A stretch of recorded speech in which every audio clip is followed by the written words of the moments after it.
Our devotion for today, Blessings Abounding. Scripture reading, Judges chapter 16 verse 1 to 31, and our key verse, Judges chapter 16 verse 28. And Samson called unto the Lord and said, O Lord God, remember me, I pray thee, and strengthen me, I pray thee. Only this once, O God, that I may be at once avenged of the Philistines for my two eyes. So we know that Samson ay isang tao na merong kalakasan na supernatural. At makikita natin sa kanyang buhay na kahit siya ay may ganong regalo, hindi siya nasatisfy at pinili niya pa ring matugunan ang kanyang pangangailangan ayon sa kanyang paraan. Ang naging bunga nun sa kanyang buhay, siya ay nabuhay ng magulo at siya ay nabuhay ng masasabi po nating may pagkalito. No? So si Samson ay namatay ng isang trahedya dahil alam natin na siya ay namatay kasama ng mga Philistines. So napakahalagang maintindihan natin na ang Diyos, nauunawaan niya kung ano ang ating pangangailangan, pero nais ng Diyos ibigay natin sa Kanya ang ating mga pangangailangan. So napakahalaga na makita natin na nakakalungkot minsan sa buhay natin, pinapayagan natin yung mga pansarili nating kagustuhan ang siyang mag-control sa atin. Nakakalimutan natin minsan na tayo ay sa Diyos at hindi niya tayo iniiwan, hindi niya tayo pababayaan at pinangako niya na siya'y tutugon sa ating mga pangangailangan. So ang Diyos ay nagbibigay ng landas na dapat nating sundin, dapat nating tahakin.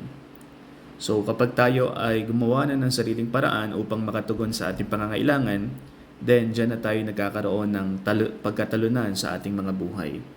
So si Samson ay may matinding pangangailangan at hindi si Delilah ang kasagutan.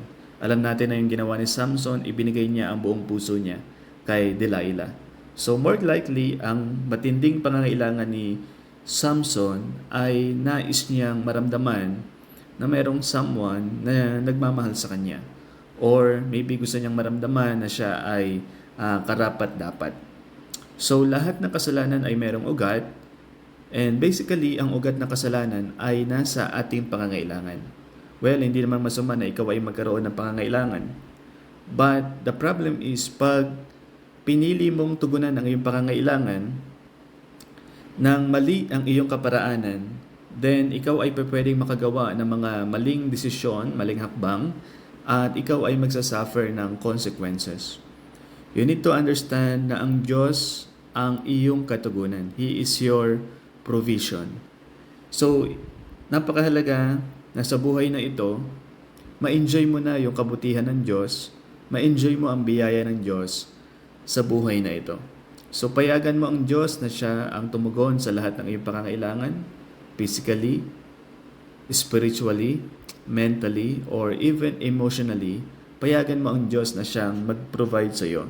Sapagkat napakahalagang ma-realize mo na ang Diyos ang may control sa lahat ng bagay, hindi ikaw.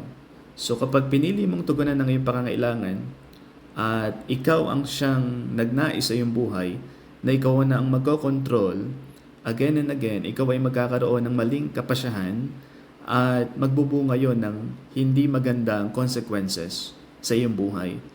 And you will suffer defeat, you will suffer loss, at makikita mo ng iyong buhay ay still hindi mo nararamdaman ang pag-ibig o ang acceptance, because only God can give you true meaning of love, and only God ang tanging tumanggap sa iyo. And you need to understand that you are belong to God, no? Kasama mo ang Diyos. So pag pinanghawakan mo na ang Diyos ang in control sa lahat ng iyong pangangailangan, then yung mga blessing niya ay sasagana sa iyong buhay.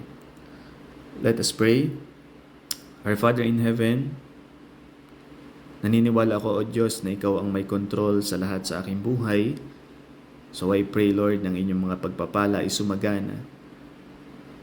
Ayon, Lord, sa buhay na siyang nasa landas niyo at nasa pagsunod sa inyo, Panginoon. Tulungan niyo po ako na hindi pumili ng landas na makakatugon sa aking pangangailangan ayon sa aking sariling paraan. Kundi, O Diyos, Ikaw lagi ang aking panghawakan, pagkatiwalaan at sundin. Itong aking dalangin sa pangalan ni Jesus. Amen.